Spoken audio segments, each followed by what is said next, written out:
Bonjour, mon nom est Yoann Levé, je suis Channel Account Manager chez WatchGuard. Et dans cette vidéo, j'ai voulu l'enregistrer parce qu'on est en train de voir que le hacking est en train d'évoluer à un rythme qu'on n'a jamais connu auparavant.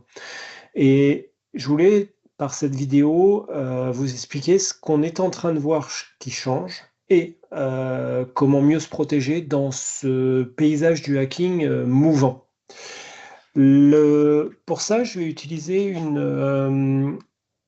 une présentation que je pourrais vous envoyer. Je m'amuse à répertorier les cyberattaques médiatisées, donc les attaques qui sortent dans la presse, dès que j'en trouve.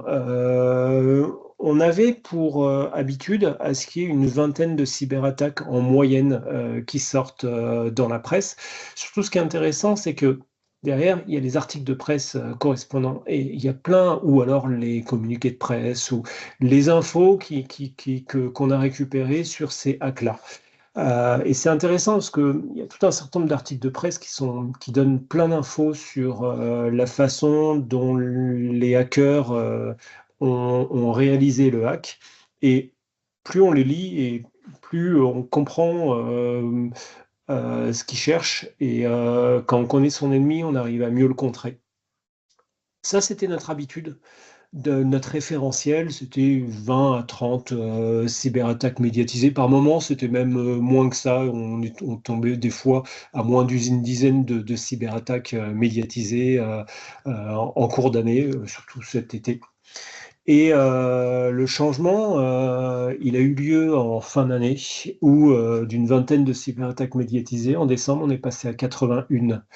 81 dans tous les secteurs d'activité, hein, des petites structures, des grosses structures, sur tous les lieux, toutes les zones géographiques. Donc 81 en décembre et d'un coup, c'est monté à 142 en janvier, 125 en février, 121 en mars, 134 en avril, 125 en mai, et c'est pas prêt de s'arrêter cette hausse du hacking. Sachant que faut vraiment comprendre que c'est un tout petit bout de l'iceberg. Jusqu'alors, on était incapable d'identifier la taille de cet iceberg au niveau global, puisqu'en général, les structures qui se font hacker essayent surtout pas que ça sorte dans la presse, parce que ça peut être il peut y avoir des conséquences assez dangereuse pour cette structure en termes de réputation, en termes de perte de clients. Enfin, ça amène que du mauvais et de pression justement des journalistes aussi. Donc en général, les gens n'en parlent pas quand ils se font hacker. Euh, on a eu une indication super intéressante dans cet article de presse qui est assez récent et où l'ANSSI est interrogé et parle d'un millier de mairies attaquées en 2025. Dans la liste des cyberattaques qui est ici, sur 2025, j'en avais répertorié 25. Si l'ANSSI dit qu'il y en a 1000 qui ont subi une cyberattaque, c'est-à-dire que en fait, il y a 40 fois plus de cyberattaques qu'on envoie dans la presse, finalement.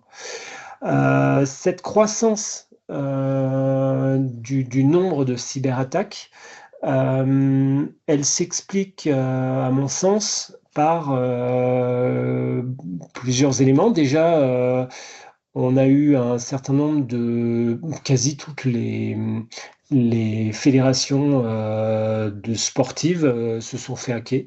On en voit un certain nombre ici, fédérations de foot, de cyclisme, de natation, de rugby. Certaines même se sont fait hacker à plusieurs reprises, de squash et autres.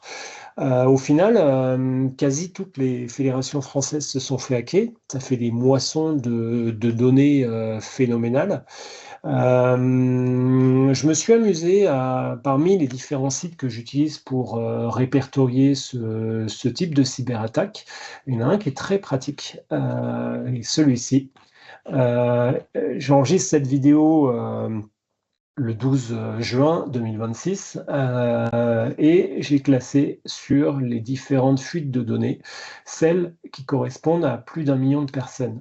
Au mois de juin, on a 15 millions de personnes concernées en termes de fuite de données chez Carvivo.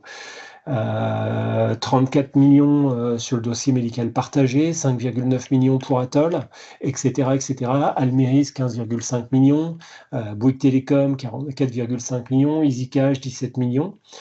Et ça fait des moissons de login mot de passe, de données personnelles, éventuellement de cartes bleues dans un certain moment, d'identifiants, de RIB, des moissons phénoménales qu'on n'avait jamais connues jusqu'alors. Là, on est juste au mois d'avril et ça a 35 millions pour l'ARS.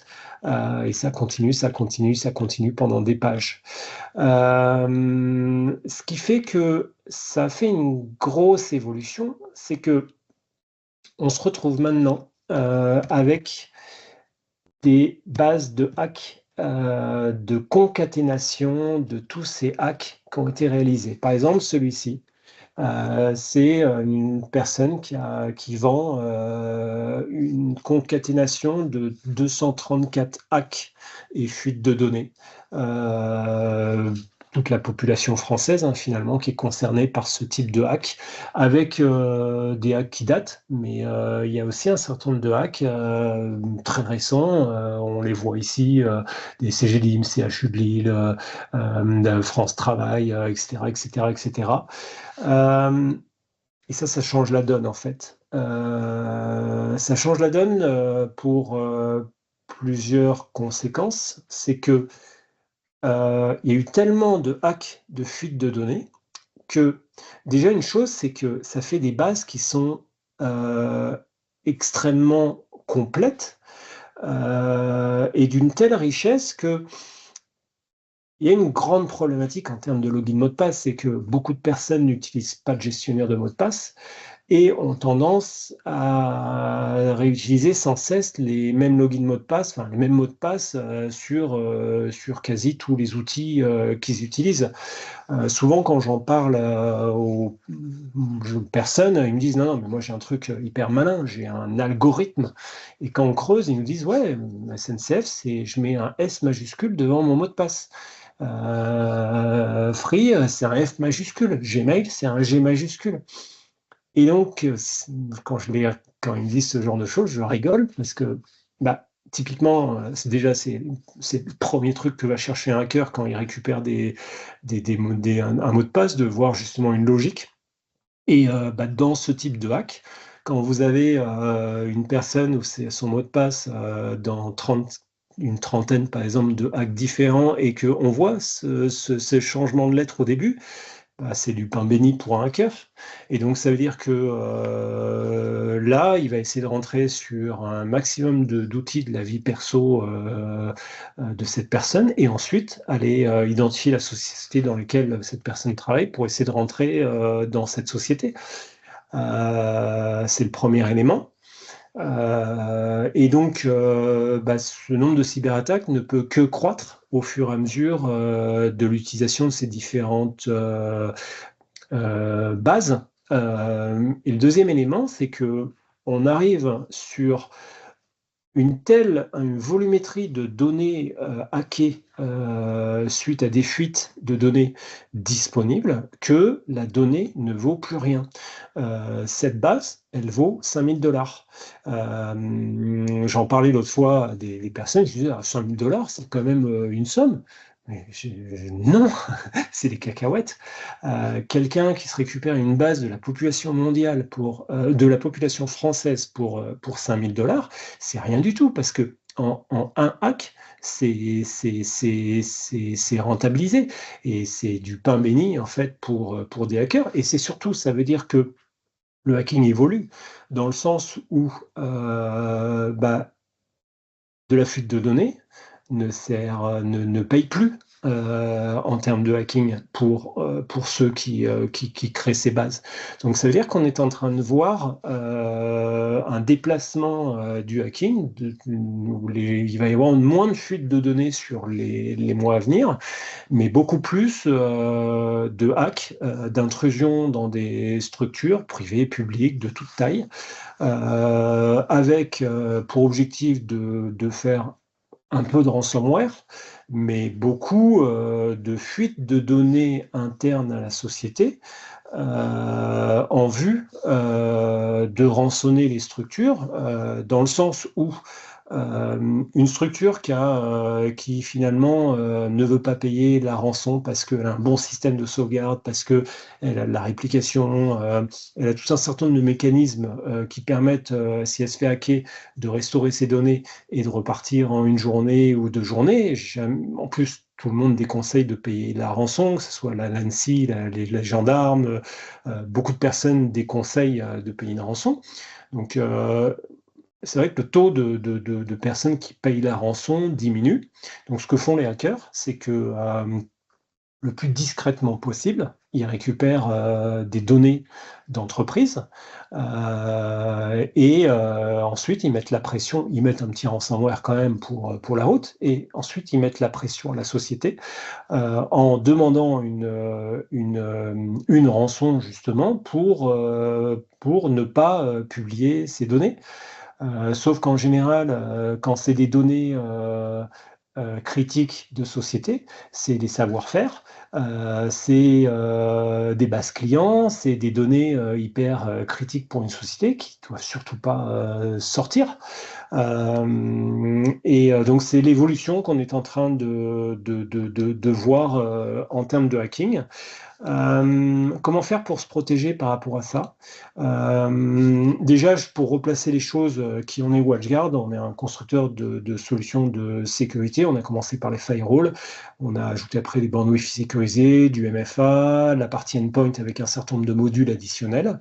Et derrière ça, on a créé un XDR pour Extended Detection and Response, pour faire en sorte que ces différentes briques de sécurité arrêtent d'être des silos qui n'interagissaient pas les uns avec les autres, mais faire en sorte de créer une plateforme unifiée de sécurité pour que ces différentes briques de sécurité interagissent les unes aux autres, et l'XDR, avec l'IA qui est derrière, donne des ordres à chacune de ces composantes. Par exemple, quand l'EDR va bloquer une malveillance, l'XDR va demander au firewall d'où vient, par où est passée cette malveillance. Le firewall va lui dire, elle vient de telle IP source. L'XDR va lui dire, ok, bah, tu me bannis dorénavant cette IP source. Et ça va être de la défense combinée comme ça. Et on va en voir par la suite que ça change vraiment la donne en termes de protection. À ça, on protège aussi le réseau avec du NDR pour Network Detection and Response, mais aussi tous les outils cloud. On fait du SASE, c'est du Firewall as a Service, pour ajouter des briques de sécurisation firewall sur les postes de travail quand ils sont en dehors de la sécurité périmétrique, quand ils sont en dehors du périmètre de protection du firewall. Du MDR pour Managed Detection and Response, pour aller protéger la partie endpoint et Office 365, le tenant de 365, mais pas que. On peut aller aussi protéger tout le reste de l'environnement, de votre environnement de sécu. Et à ça, on a rajouté dernièrement une protection des outils cloud par le fait d'être capable d'aller voir tous les outils cloud utilisés et d'identifier ce qui est mal paramétré et présente un danger en termes de sécurité dans vos outils cloud, et vous donner tout ce qu'il faut, toutes les indications pour modifier le paramétrage correspondant pour mieux sécuriser vos outils cloud. Et on vient aussi de rajouter une évolution au niveau de notre IA qui s'appelle RAID AI, où c'est une IA agentique qu'on fait évoluer au niveau de notre IA globale de nos solutions de sécurité. Ce qui fait que bah, on est capable de protéger, de voir où vous en êtes actuellement en termes de sécu, et de voir ce qui est le plus adapté pour vous permettre d'augmenter d'un ou de plusieurs crans votre curseur de sécurité pour mieux vous protéger. WatchGuard, ça c'est un club pour montrer comment on est positionné sur le marché. On est ce petit point ici, WatchGuard, là. C'est un classement d'IDC qui date de 2024, mais je le montre parce que je trouve qu'il correspond bien à qui on est WatchGuard. Dans le sens où quand je suis rentré chez WatchGuard il y a 11 ans, on était plus au niveau d'un acronisme où peu de personnes nous connaissaient, on avait peu de parts de marché. Et à force d'être hyper innovant, de racheter plein de sociétés, de prendre ces différentes technos, de les détricoter, de les intégrer dans nos solutions, on appelle ça chez nous les watchguardiser, et les rendre hyper intuitives, on a amené énormément d'innovation. Notre secteur, notre type de clients, c'est les TPE, les PME et les entreprises de taille intermédiaire. C'est vraiment notre précaré. Et on apporte des solutions, on démocratise des technos grands comptes sur la PME au sens large, finalement. Et le fait qu'on soit un petit point on est une petite boîte de 1300 personnes. 1300 en cyber, c'est peu, mais on est un acteur qui pique des parts de marché à tout le monde, qui est hyper innovant, qui est hyper dynamique. À côté d'un Microsoft qui est un monstre, forcément, on peut être qu'un petit point, mais on est un acteur qui apporte vraiment beaucoup de choses au niveau sécu sur nos clients. Un autre classement, c'est celui du MITRE, qui est la référence en termes de classement endpoint. Il y a quelques années, on n'y était pas. Et nos intégrateurs nous disaient, on a un problème, c'est la référence, ce classement en termes de classement d'EDR, vous n'y êtes pas à l'époque. Ça leur posait problème, on y est rentré. Au début, on n'était pas forcément bien positionné. On a fait énormément évoluer notre EDR sur les années, au fur et à mesure des années. Et maintenant, on se retrouve dans le dernier classement qui date du mois d'octobre dernier. On était juste au niveau au niveau d'un cross-strike, en fait. Donc, une belle reconnaissance pour notre EDR qui a énormément évolué. Derrière, on a CXR dont je vais reparler tout au fur et à mesure de cette présentation. Mais finalement, pour que vous compreniez comment mieux améliorer votre sécurité, je vais utiliser cette matrice MITRE, le MITRE Attack. Le MITRE, c'est un organisme américain à but non lucratif qui va apporter tout un certain nombre d'outils aux cyberdéfenseurs pour les aider pour contrer les hackers. Un des outils, c'est cette matrice MITRE qui résume une cyberattaque du début jusqu'à la fin. À gauche, c'est l'entrée du hacker sur le réseau de l'entreprise, avec au début, il va utiliser, faire du phishing, récupérer des outils type LinkedIn ou autre pour récupérer de l'information sur la personne. Il va réussir à rentrer par un biais ou par un autre. Il va essayer de faire directement une escalade de privilèges pour récupérer des droits admin, pour ensuite pouvoir faire tout ce qu'il veut, récupérer l'accès à l'Active Directory et donc avoir l'accès à la tour de contrôle et pouvoir ensuite faire tout ce qu'il veut.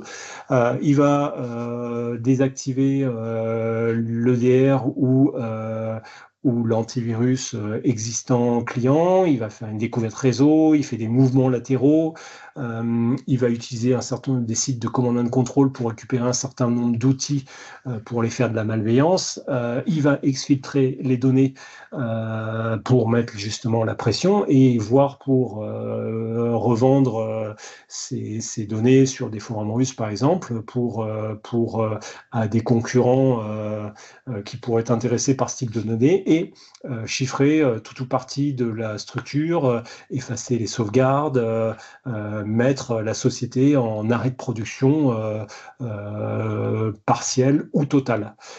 Ça, c'est une attaque, un résumé d'une attaque, sachant que la matrice est plus compliquée, c'est que derrière, ça c'est des techniques et des tactiques utilisées par les hackers, mais derrière chaque case, il y a une sous-technique.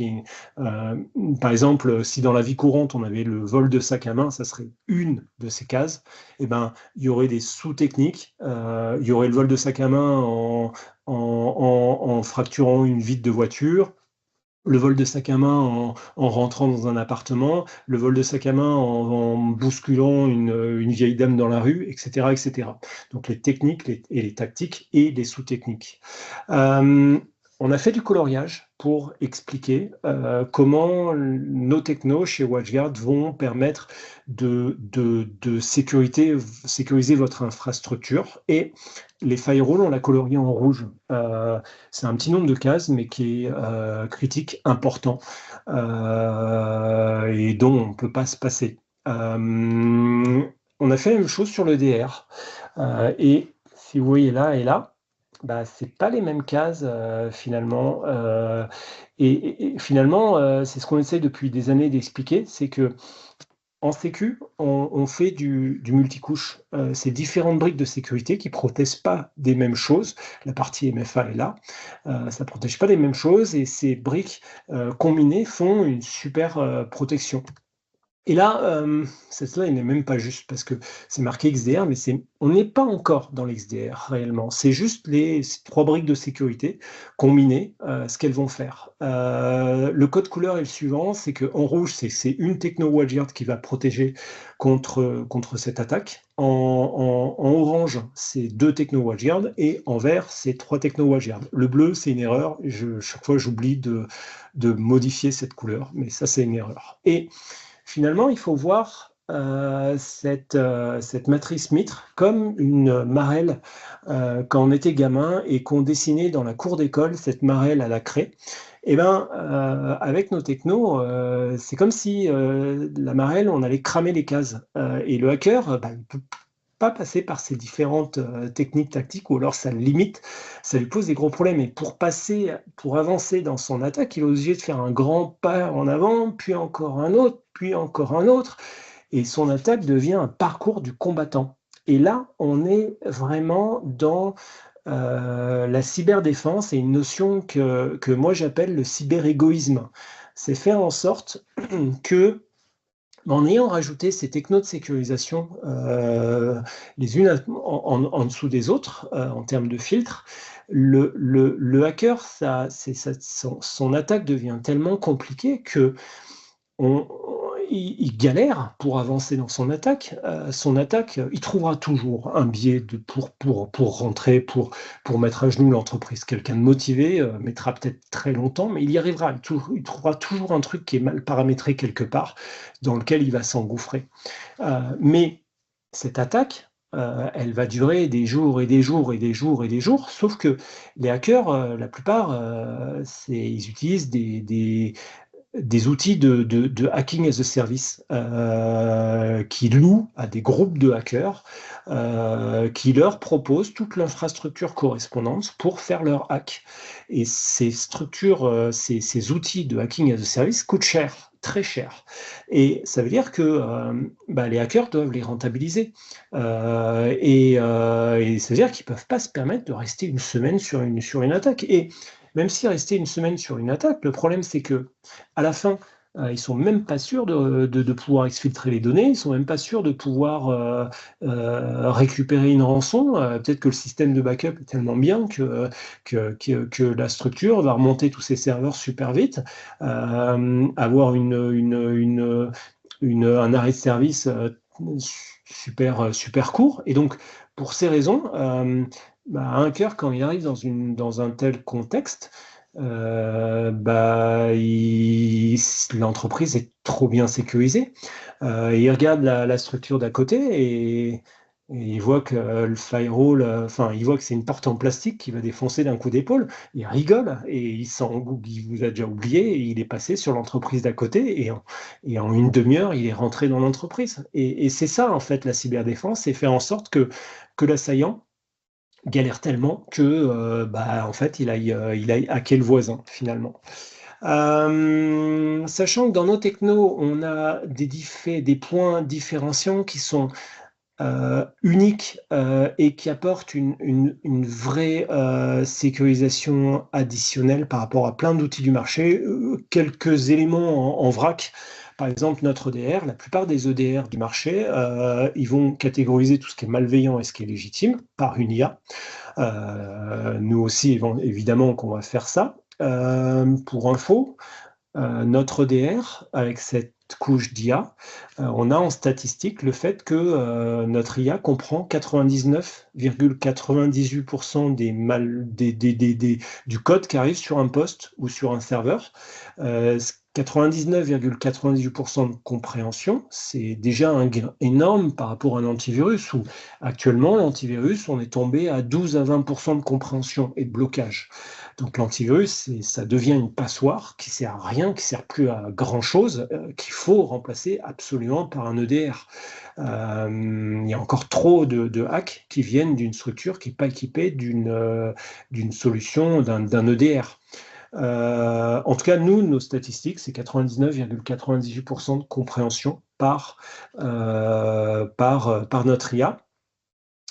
Les autres EDR du marché s'arrêtent là et le pourcentage de trucs qu'ils ne comprennent pas est laissé passer. Et ensuite, il y a beaucoup les trucs les plus dangereux sont en général dans cette partie incomprise par l'IA. Nous, on fait un truc unique, c'est du zéro trust, où ce que l'IA ne comprend pas, on va bloquer le bout de code correspondant et on le fait passer entre des mains d'humains, des threat hunters WatchGuard qui sont dans nos laboratoires à Bilbao en Espagne et qui vont rentrer dans le code correspondant pour le comprendre et voir si c'est légitime ou malveillant. Des fois, ça peut durer quelques minutes jusqu'à 48 heures maximum.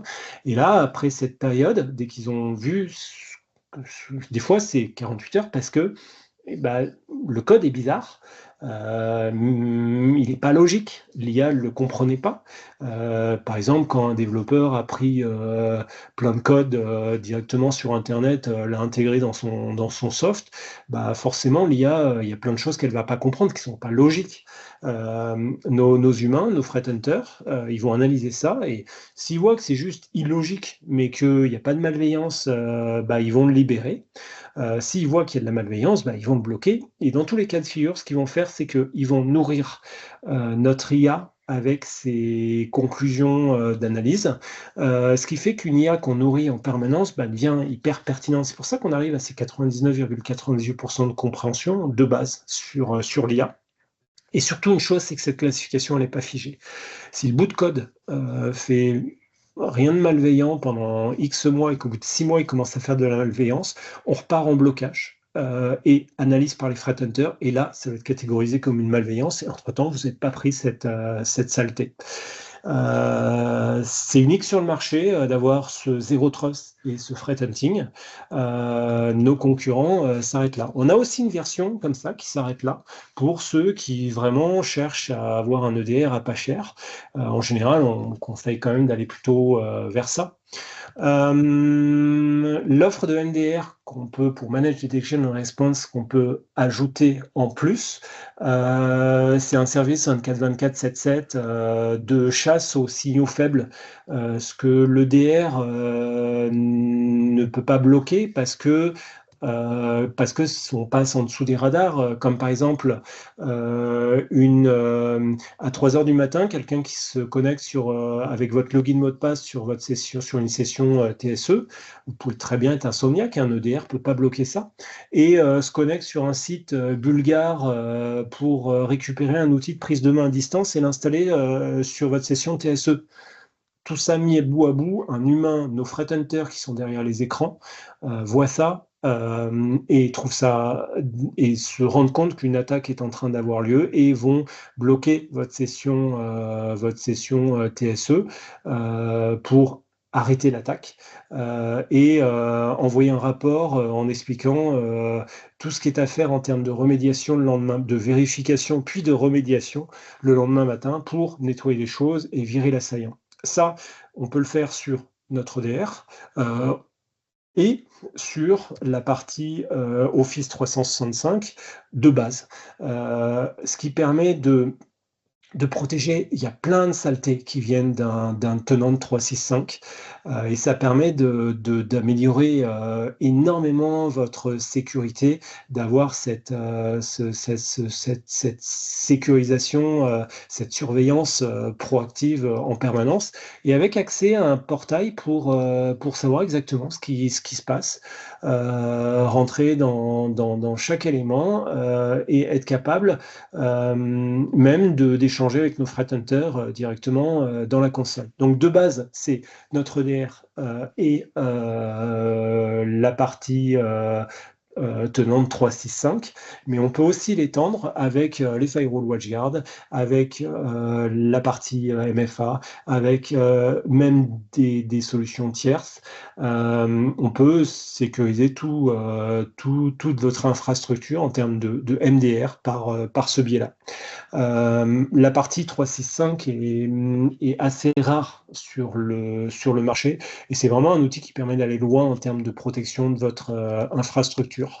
Je vous parlais du fait que l'XDR, c'est cette IA qui va donner des ordres aux différentes composantes de l'infrastructure, mais elle va permettre aussi d'automatiser la protection sur un certain nombre d'éléments, comme par exemple sur la partie MFA WatchGuard, où quand on voit un déplacement impossible, vous êtes en France à 19h, quand vous avez arrêté votre session, 2 heures plus tard, vous essayez de vous connecter à partir en Asie, c'est forcément pas vous. Et l'XDR va interdire l'accès correspondant et va mettre en bloquer tout type de connexion possible sur cet utilisateur pour lequel l'IA pense qu'il est en train de se faire hacker en dehors des horaires, de réseaux non autorisés, de pays non autorisés, ou par exemple le fait qu'il y ait tout un certain nombre de connexions, de tentatives de connexion qui se fassent par login mot de passe successivement et par push qui soient envoyés sur le téléphone de la personne. Quand il y en a 4, 5, 6, 7, au bout d'un moment, le risque, c'est que l'utilisateur, il y a eu plein de hacks comme ça, que l'utilisateur, à force d'avoir des pushs qui soient reçus sur son téléphone, bah, puisse éventuellement, il refuse, jusqu'à un moment où il n'a pas fait gaffe, il a accepté. Et là, l'assaillant est rentré. Ça, on va éviter ce genre de choses en ayant l'XDR qui a déjà bloqué les connexions, le compte de cet utilisateur par précaution et pour vérification le lendemain matin. Cette défense combinée et toutes les composantes qu'on a, n'hésitez pas à demander à nos avant-ventes une démo. On a une belle techno, on n'a pas que ça, on a plein d'autres choses, comme par exemple dans nos firewalls de base, on a un outil de visibilité et de reporting qui est inclus de base dans nos solutions sans surcloux et qui permettent de savoir tout ce qui se passe au niveau du firewall sur qui consomme quoi en termes de bande passante et pourquoi votre réseau par moment peut être lent, par quels usages, et tous les éléments de sécurité, à quoi sert le firewall, combien de malware il a bloqué dans la journée, dans la semaine, dans le mois, dans l'année, combien de tentatives d'intrusion ont été bloquées par le firewall, combien de botnets ont tenté des connexions et ont été bloqués par le firewall, par quels usages, et ça permet d'avoir tout plein d'infos qui permettent de savoir exactement en termes de paramétrage, quand on sait tout ce qui se passe, ça permet de faire un paramétrage hyper fin en termes de sécu. Et voilà, les solutions WatchGuard, c'est les solutions qui permettent d'aller très loin en termes de sécu et qui continuent à évoluer et qui permettent de blinder votre sécu et faire en sorte que le hacker aille chez le voisin, finalement. N'hésitez pas à nous poser toutes les questions que vous voulez sur l'alias france@watchguard.com. Je vous remercie et à votre disposition.